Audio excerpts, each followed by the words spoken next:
Tim 3 pilar yaitu kelurahan, Babinsa, kemudian dari Binmaspor. Berarti melibatkan pihak Ya, sebelumnya maaf saya potong Bapak, untuk warga Bapak sendiri udah ada yang terinfeksi Pak? Maaf sebelumnya.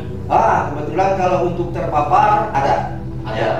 Alhamdulillah. Berapa jiwa Pak? Kalau di kita kebetulan dari bulan Februari sampai dengan bulan Desember itu yang terpapar memang 11 orang. 11 orang. Tapi itu sudah sembuh semua. Ya, di berita di TV di mana-mana terjadi di masyarakat seolah-olah justru makin ponis keluarga sehingga malah menambah beban mental warga. Jadi saya mencoba mengajak masyarakat lebih baik kita lebih banyak berpikir positif ketimbang nyinyir gitu. Apa yang bisa kita bantu untuk orang yang keluarga yang terkena positif COVID-19 ini. Selanjutnya untuk ketahanan pangan, ketahanan ekonomi, saya membangun UMKM. Coba menyatukan warga-warga yang punya usaha, kita punya kelompok, kemudian kita atur bagaimana di warga kami kalau belanja nggak keluar.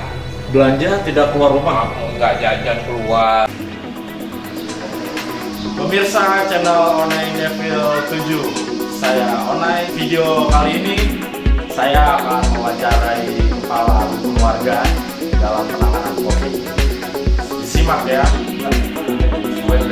Untuk yang lain yang belum subscribe, silakan subscribe sekarang dan like video ini bila suka, kemudian komen di bawah. Channel ini akan setiap minggu konsisten untuk menghadirkan informasi dan juga hiburan.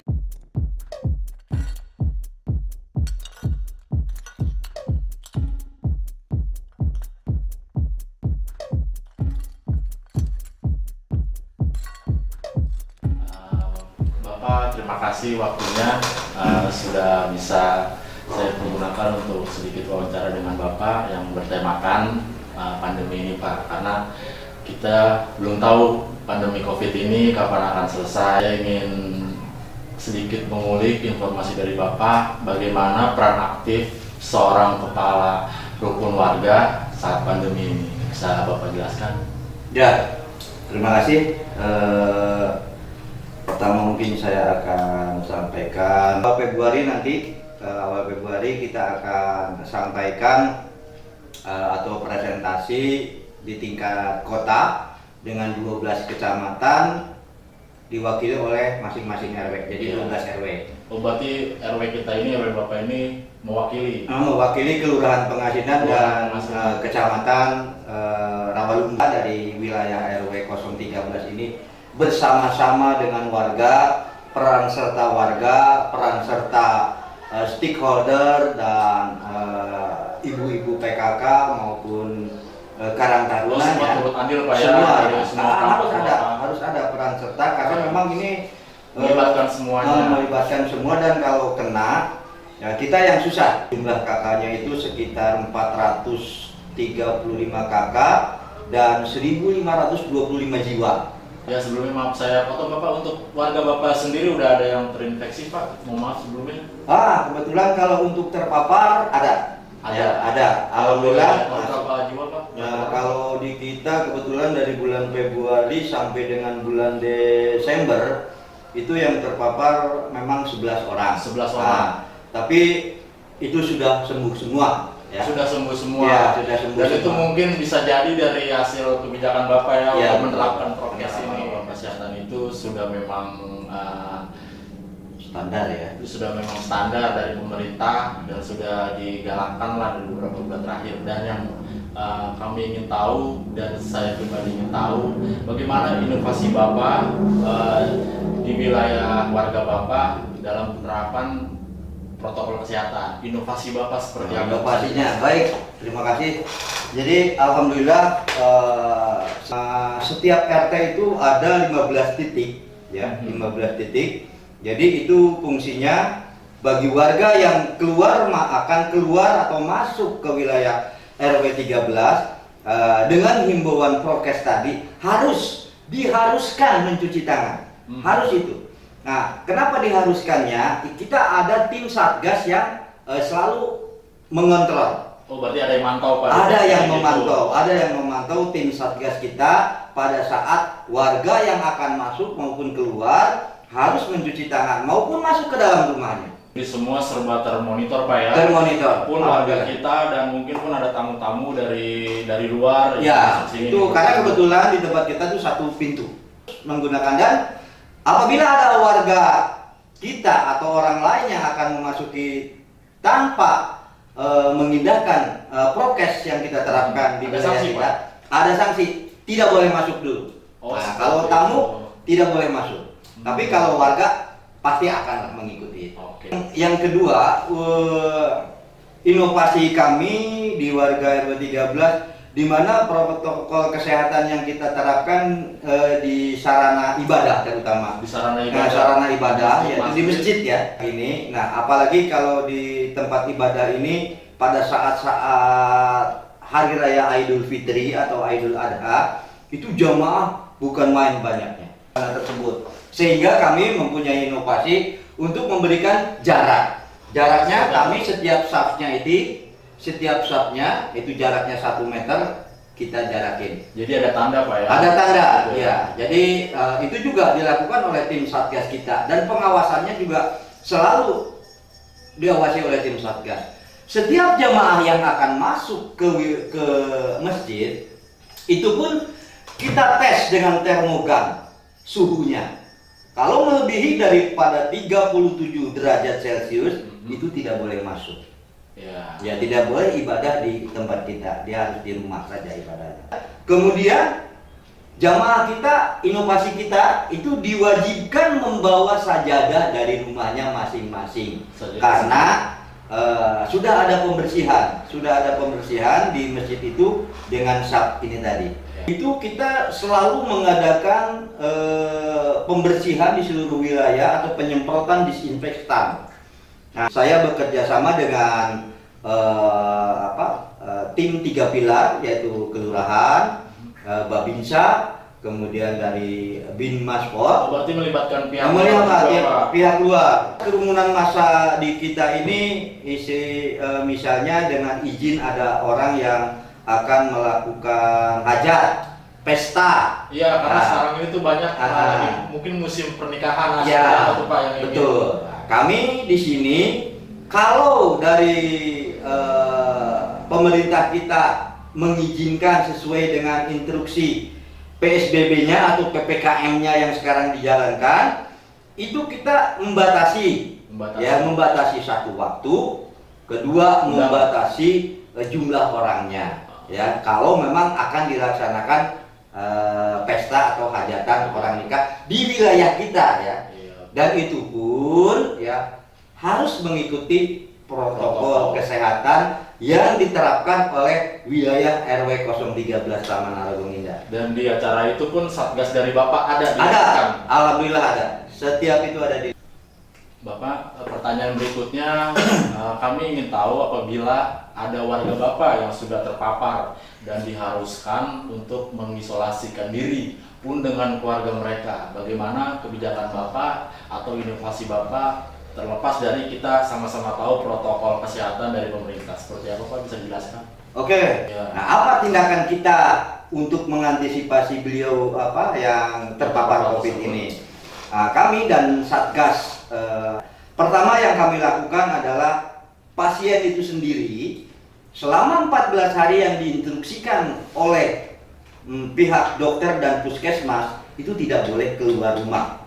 Bantuan sosial dari pihak RW ya, dari pengurus RW itu ada yang namanya lumbung bantuan ya. Lumbung bantuan itu memberikan selama 14 hari saya kasih sembako.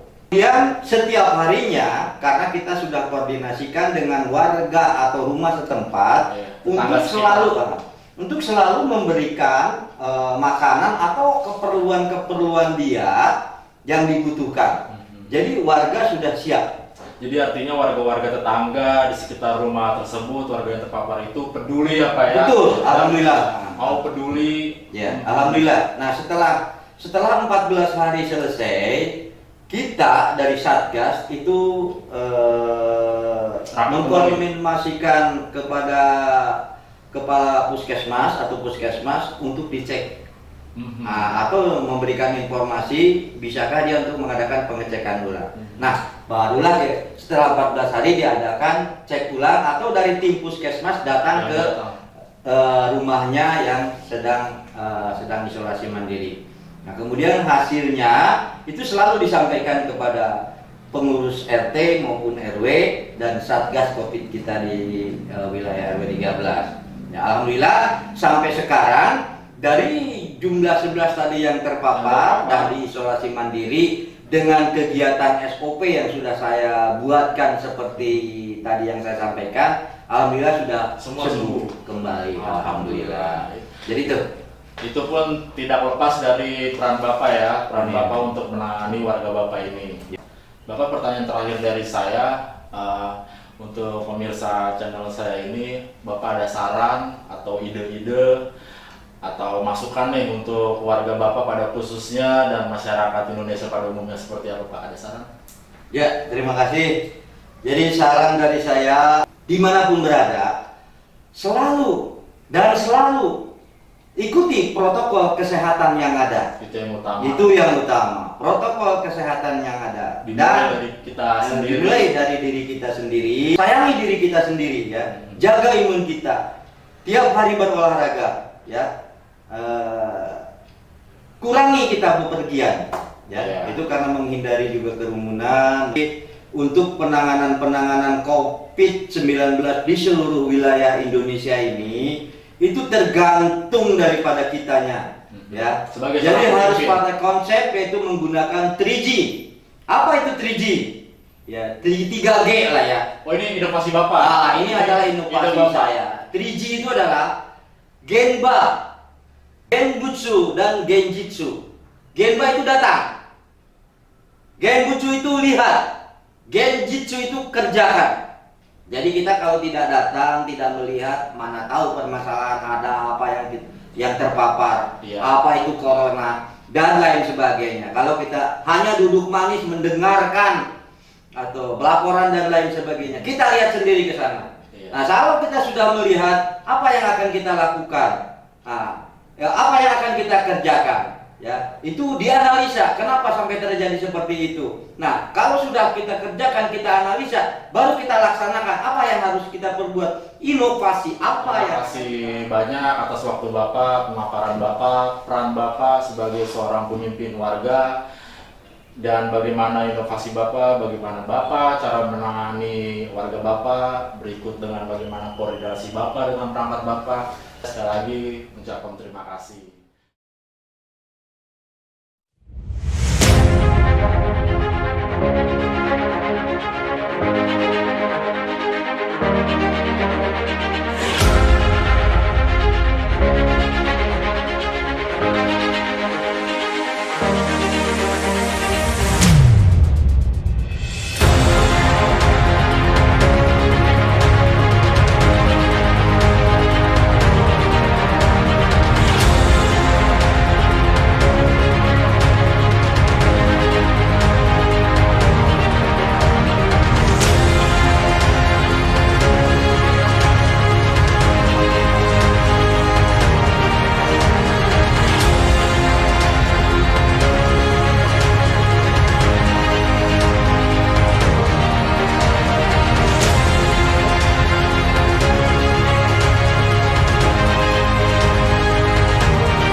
Yang kedua ini kita ketahui bersama baik di medsos atau di berita di TV, di mana-mana terjadi di masyarakat seolah-olah justru makin ponis keluarga sehingga malah menambah beban mental keluarga. Dari WA yang jalan, dari orang yang ada omongan-omongan yang menyudutkan keluarga pasien, itu kita edukasi.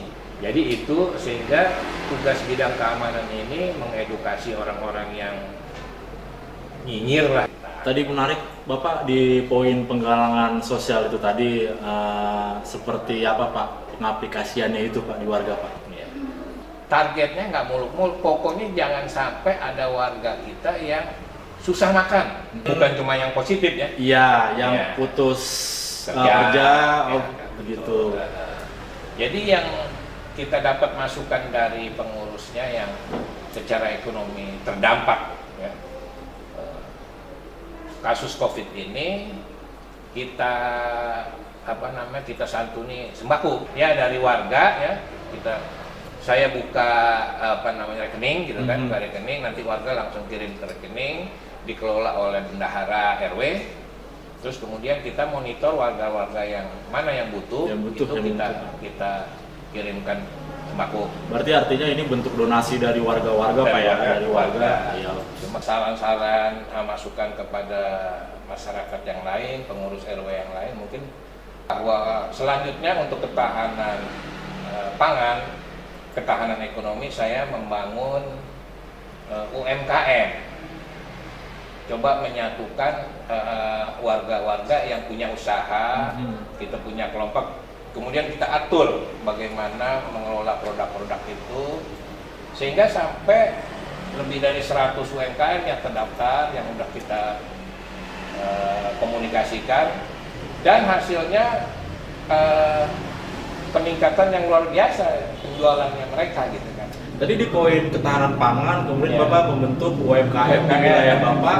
Sekarang ini khususnya di warga kami, kalau belanja nggak keluar.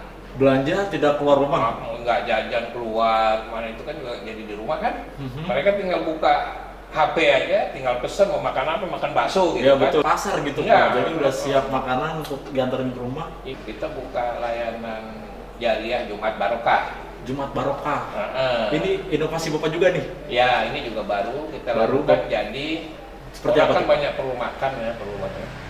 Jadi kita coba menghimpun jariah masyarakat.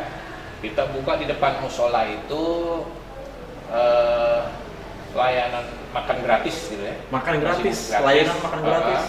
Jadi di situ kita bikin spanduk, boleh ambil, boleh naruh gitu kan. Jadi yang warga yang mau naruh nyumbang nih 10 bungkus gitu kan, ada orang lewat mengambil berapa bungkus. Jadi nah sekarang rata-rata sudah hampir setiap Jumat itu terkumpul kurang lebih hampir 500 paket gitu ya. Oh jadi saya perjelas lagi nih Pak, jadi artinya tuh warga luar, pihak luar yang mungkin butuh makan bisa diambil gitu Pak? Bisa. Di kantor kita ini? Bisa, cuma kita sudah pisahkan juga kebutuhan masyarakat kita sendiri. Iya, setelah kebutuhan pokok gitu kan. Jadi awalnya masyarakat kita dulu, warga Bapak dulu, baru kemudian di Jumat Barokah itu bisa terlaksana gitu Pak ya? Kaitannya dengan tadi ya sebut bahasa nyinyir-nyinyir gitu kan. Jadi saya mencoba mengajak masyarakat lebih baik kita lebih banyak berpikir positif. Iya, karena ketimbang nyinyir gitu. Iya, apa yang bisa kita bantu untuk orang yang keluarga yang terkena positif COVID-19, berpikir positif. Apa yang bisa kita bantu? Iya. Bisa tenaga, bisa uang, bisa berupa natura gitu kan. Sehingga ini sangat membantu sekali keluarga yang kena, karena mereka semua bikin feedback kan ke Pak, terima kasih, kami sangat terbantu sekali. Itu rata-rata semua laporannya seperti itu. Alhamdulillahnya lagi sampai saat ini dengan kasus-kasus yang terjadi semuanya selamat. Alhamdulillah semuanya sudah kembali ke rumah masing-masing, sudah aktif bekerja kembali, nggak ada yang meninggal.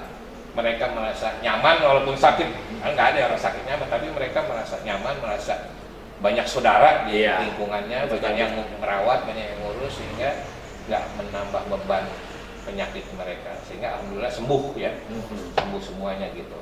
Itu sih. Nah ini